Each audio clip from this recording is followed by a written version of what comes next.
안녕하세요, 사진작가 이강진입니다. 이번 시간에는 많은 분들이 어쩌면 굉장히 기다렸을 그런 카메라에 대한 리뷰입니다. 바로 제 손에 들고 있는 이 녀석입니다. 니콘에서 새로 나온 제품입니다. 니콘 Z5-2. 전작에 비해서 굉장히 업그레이드된 성능으로 돌아왔습니다. 니콘은 그런 별명이 있죠. 하극상 브랜드라고. 그 별명이 좀 어울릴만 할 것 같기도 해요. 굉장히 기능들이 아주 알차게 들어 있습니다. 크기는 굉장히 작지만 풀프레임 카메라고요. 지금 보시다시피 사이즈가 굉장히 작죠. 제 손이 큰 편이 아닌데도 불구하고 제 손과 비교해도 제 손보다 작은 사이즈의 카메라입니다.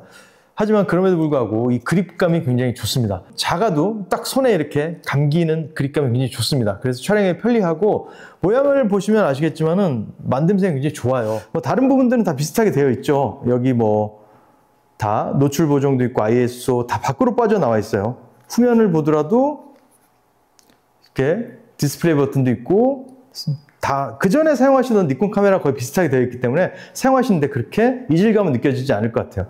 그리고 보시다시피 굉장히 만듦새가 좋죠. 그리고 측면에 보시면은 조금 다른 게 그전에 좀 Z8이나 그런 버전과 다르게 이쪽에 보시면은 HDMI가 마이크로 HDMI가 들어가 있습니다. 그리고 매력적인 것 중에 하나가 슬롯이, 저장 매체가 SD가 2개가 들어간 투슬롯이라는 거죠. 이 투슬롯이기 때문에 상업사진을 하시는 분들에게도 굉장히 매력적인 카메라가 될 수 있을 거라 생각을 해요. 마감 자체도 굉장히 좋죠. 작지만 굉장히 단단하고 알차게 만들어져 있습니다. 조금은 남성적인 디자인을 가지고 있긴 해요.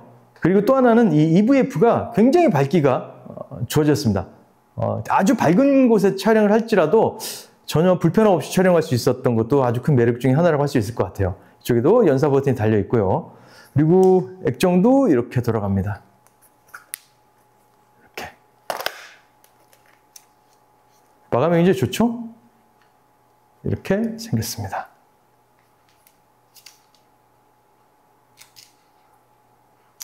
제가 Z8을 사용하고 있는데 Z8과 비교해 봤을 때도 만듦새나 마감 면에 있어서는 떨어지는 걸 발견할 수 없을 것 같아요.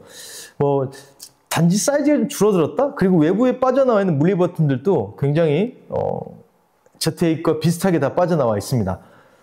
그리고 차이점이라고 한다면은 이 후면 LCD가 이렇게 돌아가서 이런 식으로 완벽하게 회전이 되는 게 차이점이 있겠죠. 이 LCD를 쓰면 좋은 점은 이렇게 해서 셀카 촬영도 가능하다는 점이 아주 큰 장점일 수 있을 것 같아요. 셀카도 촬영이 가능하고, 영상을 주로 찍으신 분들은 훨씬 이 앵글이 도움이 되실 거라고 봐요. 사진에 있어서보다 영상 쪽에 조금 더 유리한 그런 LCD일 것 같고, 그리고 외형적으로 봤을 때는 크게 다른 Z 시리즈와 비교해서 큰 차이는 없는 것 같은데 사이즈가 훨씬 작아진 거 빼곤 말이죠. 제가 Z5-2를 몇 주 정도 사용을 하면서 굉장히 다양한 상황들을 좀 찍어봤습니다. 제가 중점을 두고 테스트를 해봤던 거는 과연 작은 크기만큼 생활 속에서 얼마나 유용하게 사용할 수 있느냐에 가장 큰 포커스를 뒀습니다. 개선된 성능 중에서 가장 눈에 띄었던 부분이 빨라진 포커싱이라고 해서 그 포커싱 부분도 제가 테스트를 좀 많이 해봤어요. 제가 아시는 분은 아시겠지만은 제가 달리기가 취미예요. 굉장히 오랜 시간 달려왔고, 그래서 달리는 모습들을 좀 찍어봤는데 기대 이상으로 포커스를 빠르게 잡더군요. 특히 AFC 상태로 놓고 연사를 이렇게 갈겼는데 핀이 나간 게 거의 없었어요. 그냥 다 맞을 정도로 굉장히 정확한 포커스, 그리고 빠른 포커싱을 보여줬습니다. 몇 번을 찍었었어요. 지난번에 했던 서울 하프 마라톤에서도 몇 장을 찍어봤는데 아주 정확하게 순간들을 잘 포착해냈었고,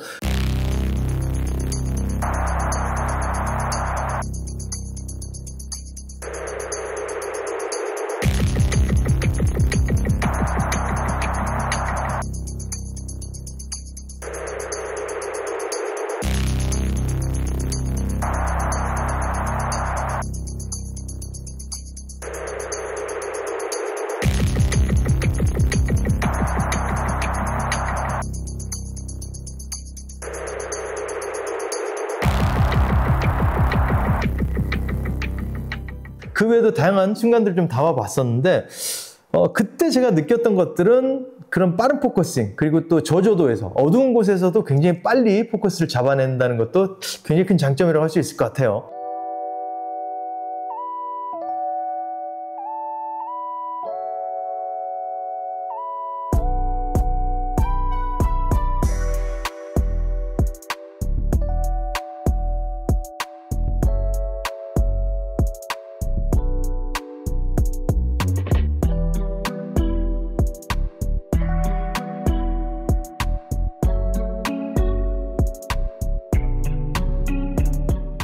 그리고 이 AF 부분에서 조금 더 강조를 하고 싶은 거는 역광 상황에서 AF가 굉장히 잘 맞았습니다. 제가 주로 역광이나 역사광에서 촬영을 많이 했는데 그럼에도 불구하고 굉장히 포커스를 잘 잡더라고요. 특히 이제 IAF, 그러니까 눈 추적을 걸어놨더니 아주 화면상에서 작은 부분인데 그 부분까지도 따라가면서 포커스를 잡아주더라고요. 그 점이 아마 포커스 이동을 해서 촬영하는 거에 좀 익숙지 않으신 분들에게는 굉장히 장점으로 다가오지 않을까 싶어요.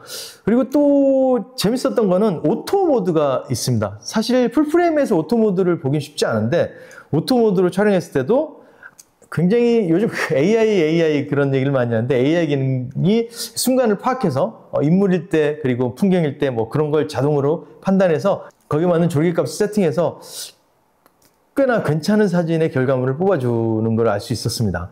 Z5-2를 사용하시는 분들이 계속 사진을 뭐 쭉 오래 해오셨던 분들도 있겠지만은 좀 처음 접하시는 분들 그리고 풀프레임을 처음 들어오시는 분들 초보자분들도 많이 사용할 수 있을 거라는 생각에서 그런 분들도 풀프레임이지만 아주 부담 없고 아주 쉽게 접근할 수 있는 그런 카메라라는 생각이 들었습니다. 저는 특히 이렇게 40mm f2 렌즈 조합으로 주로 많이 찍었었는데 너무 작아서 늘 가지고 다니기 편리해서 아시는 분들 아실 거예요. 제가 작은 카메라 좋아한다는 거를. 그래서 전혀 사용하는데 불편이 없었고요. 그리고 또 상업 카메라로 쓸만한가라는 생각을 해봤었어요. 저는 상업 사진기 때문에. 근데 슬롯이 SD카드가 들어간 슬롯이 2 슬롯이 있어서 충분히 상업사진용으로도 쓸만하다는 생각을 했었습니다. 뭐 화소가 2400만 화소대라서 너무 화소가 낮지 않냐 생각을 하실 수도 있는데 그 정도 화소수만 되더라도 충분히 사용할 수 있을 거라고 보고요. 예전에 더 낮은 화소수에서도 충분히 다 사용을 했었으니까요. 물론 대형 인화를 해야 된다거나 그럴 땐 좀 제약이 있겠지만 일반적으로 스냅하시는 분들에게는 꽤나 좋은 대안이 될 수 있을 것 같아요. 무거운 장비 안 들고 다니고 이 정도 사이즈로 야외 스냅 같은 걸 찍으신 분들에게는 굉장히 좋을 것 같습니다. 일단 포커스가 빠르고 저조도에서도 AF가 정확히 맞고요. 그리고 풀프레임 최초로 AF-A가 채택이 됐습니다. AF-A는 AF-S, 싱글 초점이죠. 그리고 AF-C, 추적을 하는 그 두 개를 섞어서 자동으로 변환이 되는 하이브리드 포커싱이라고 할 수 있을 거예요. 그게 탑재된 것도 굉장히 초보자분들이 좀 쉽게 촬영할 수 있는 그런 모드이지 않을까 싶어요. 피사체 탐지도 9개를 지원합니다. 근데 9개 지원하는 건 사실 다른 브랜드에서도 많이 지원하고 있기 때문에 크게 뭐 어마어마한 기술이라고 할 수는 없을 것 같지만 그래도 이 정도 작은 풀프레임 카메라 그 정도 기술이 들어간다는 것도 굉장히 박수받을 일일 것 같습니다. 연사도 초당 14컷을 찍을 수가 있고요. 그리고 고속 프레임 연사를 하면은 최대 30프레임까지 촬영할 수 있습니다. 그리고 또 하나 손떨림 방지 기능도 굉장히 강화되어 있다고 합니다. 저는 사실 막 그렇게 심하게 손떨림 방지를 쓸만한 정도 상황에서 촬영을 하지는 않았지만은 스펙상으로 나온 걸로 보면은 굉장히 손떨림 방지 기능이 아주 탁월하게 향상됐다고 하니까 삼각대 없이 촬영하시는 분들에게도 굉장히 도움이 될 수 있을 것 같아요. 그리고 되게 재밌었던 건 이 상부에 픽처 컨트롤 버튼이 달려 있어요. 픽처 컨트롤 버튼을 이용해서 굉장히 다양한 그런 색감들을 변경해서 현장에서 바로바로 촬영할 수 있다는 것도 후보정을 따로 굉장히 힘을 쓰지 않아도 현장에서 바로 내가 원하는 컬러감이나 그런 톤들을 적용시켜서 촬영할 수 있는 게 아주 큰 매력이라고 할 수 있었어요. 보시면은 이게 픽처 컨트롤을 변경할 수 있는 그런 메뉴거든요. 보시면은 자, 얘를 눌러보면은 다양한 색상으로 톤을 바꿔가면서 촬영할 수 있게 되는 거죠. 굉장히 꽤 많은 게 들어있어요. 뭐 생각보다 꽤나 쓸만한 그런 톤들을 만들어줍니다. 제가 하나 빠뜨린 게 있어서 추가로 설명을 해드리자면은 Z5-2에는 새로운 기능이 들어가 있습니다. 바로 이미지 레시피를 이쪽에 저장을 해서 그걸 꺼내 쓸 수 있다는 거죠. 이미징 레시피 같은 경우에는 여기 있는 버튼, 픽처 컨트롤을 불러올 수 있는 버튼을 눌러서 거기에 9개를 더 추가시켜서 내가 원하는 레시피를 끄집어서 사용할 수가 있습니다. 과연 어떻게 사용하는지 한번 함께 보실까요? 니콘 Z5-2의 좋은 기능 중에 하나가 바로 이미지 레시피를 사용하는 건데, 이미지 레시피를 사용하기 위해서는 니콘 이미지 클라우드를 활성화 시켜 주셔야 됩니다. 오프로 되어 있는 건 오늘 한번 시켜 볼게요. 오늘 시키면은 이런 QR코드가 나오게 됩니다. QR코드를 스마트폰으로 찍어 볼게요. 이런 식으로 사이트에 접속을 하게 됩니다. 그래서 코리아 설정해 주시고요. 다음 로그인을, 저는 이미 가입을 했는데 가입을 하지 않으셨다면 가입 버튼을 누르셔서 가입을 해주셔야 됩니다. 저는 로그인을 해볼게요. 로그인을 하고 있습니다. 자, 로그인을 하면은, 자, 이렇게 니콘 이미지 클라우드 화면이 열리게 됩니다. 여기에서 자, 연결을 눌러볼게요. 그럼 와이파이 네트워크 검색이라 나옵니다. 네트워크를 검색해 볼까요?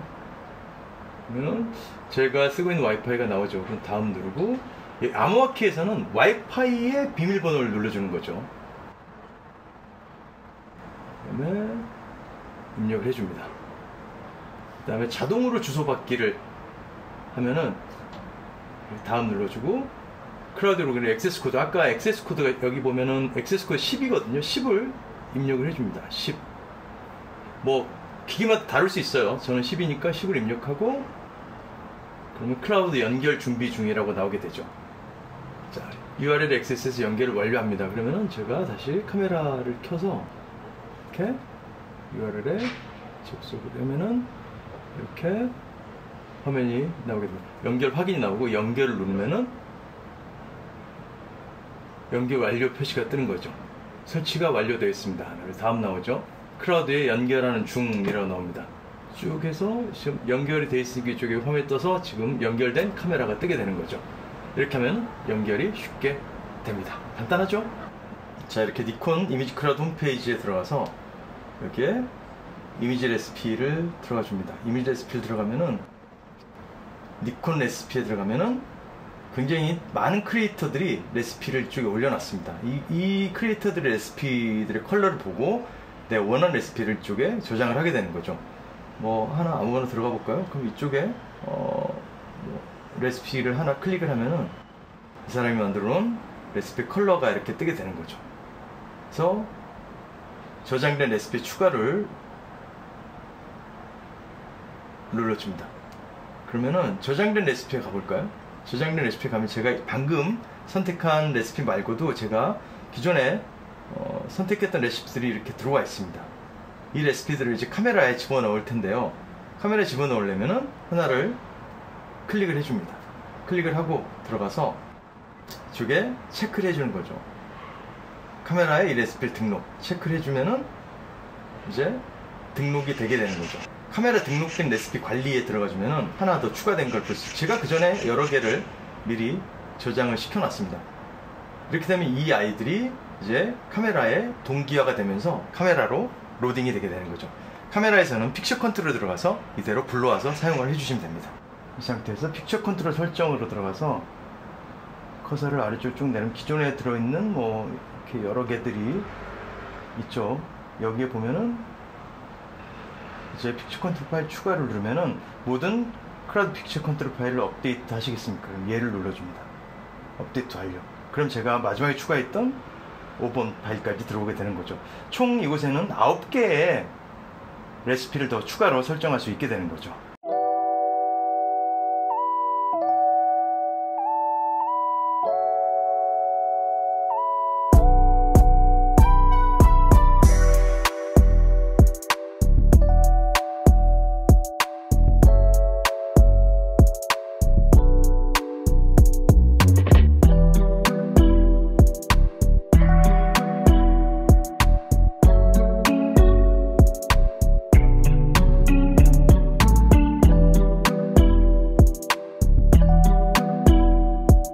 아마 초보자분들은 그 후보 정하는 게 굉장히 스트레스 받으시는 경우가 많이 있을 거예요. 근데 그런 부분들을 픽처 컨트롤 버튼을 이용해서 내가 원하는 색감으로 선택을 해서 촬영해 주시면은 꽤나 편리하고 쉽게 촬영할 수 있을 거라는 생각이 듭니다. 제가 어떻게 촬영을 했는지 한번 함께 보실까요? 지금 Z5-2를 가지고 여러 가지 테스트를 한번 해볼 건데, 그 중에 하나가 과연 얘가 상업사진기로 쓸만한가? 라는 것도 좀 궁금해하시는 분들 계실 것 같아요. 상업사진기의 요건 중에 하나는 메모리 슬롯이 2개가 있어야겠죠. 그래서 여기 보시면은 메모리 슬롯이 2개가 들어가 있습니다. 하나가 에러가 나더라도 하나로 커버를 해줄 수 있기 때문에 상업 카메라로서의 요건도 갖추고 있죠. 근데 화소수가 조금 모자랄 거라는 생각을 하시는데, 일반적인 스냅 찍기에는 충분하다고 봅니다. 무슨 말인지 잘 모르겠죠, 지금? 이 카메라로, 그러니까 상업사진으로 쓸 수 있는 것 중에 하나가 스튜디오 촬영이 가능한지, 지속광으로도 찍어보고 순간광 팡 터진 플래시로도 찍어보고 두 가지를 찍어보고 그 다음에 야외로 나가서 야외에서 빠르게 움직일 때 그런 것들을 좀 담아보기도 하고 그리고 조금 실내에서도 찍어보고 다양하게 한번 찍어보도록 하겠습니다. 가시죠. 지속광 상태예요. 지속광 상태로 찍어보도록 하겠습니다. 원래 스튜디오에서 여기에 모니터에 띄우기 위해서 캡처원을 쓰는데 캡처원에서 아직 Z5-2를 지원하지는 않아서 그냥 촬영을 진행을 하고 있어요.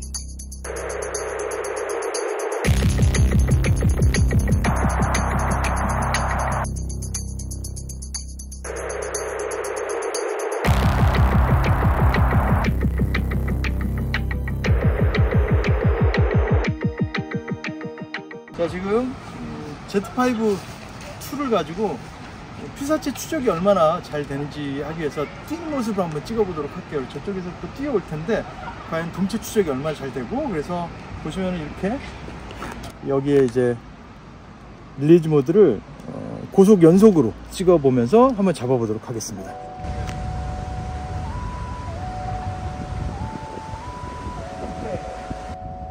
지금 이 화면상에서는 잘 잡혀 있는 것 같아요. 그렇죠?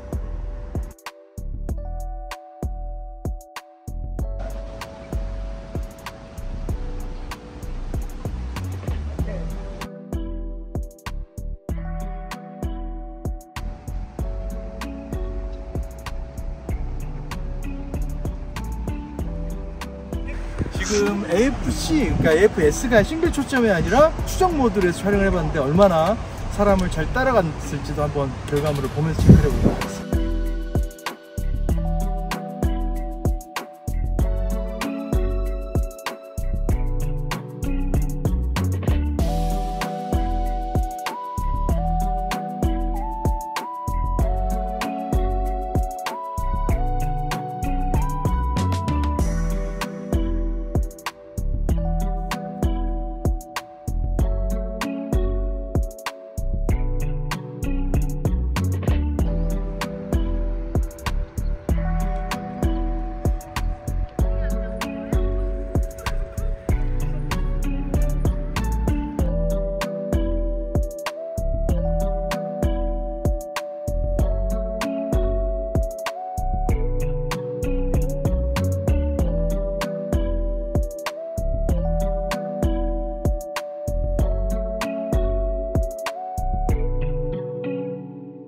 오토 모드로 놓고 그냥 찍어볼 거예요. 얼마나 아마추어가 찍었을 때 잘 나올 수 있는지 한번.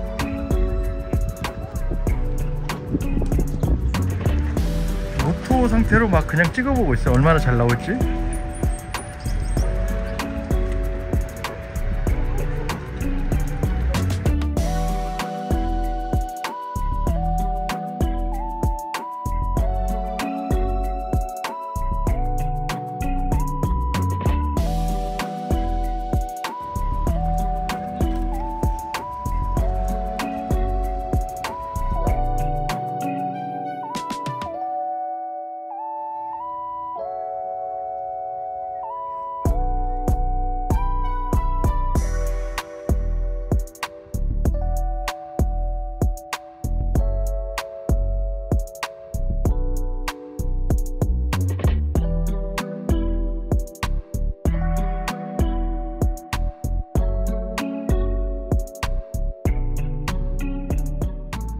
자, 이렇게 우리가 스튜디오 야외 이렇게 촬영을 해봤는데 이 카메라로 아직 결과물을 못 봤으니까 모르겠지만은 찍힘을 당할 때, 그리고 아까 오토로 좀 찍어봤을 때 느낌이 어떤 것 같아요?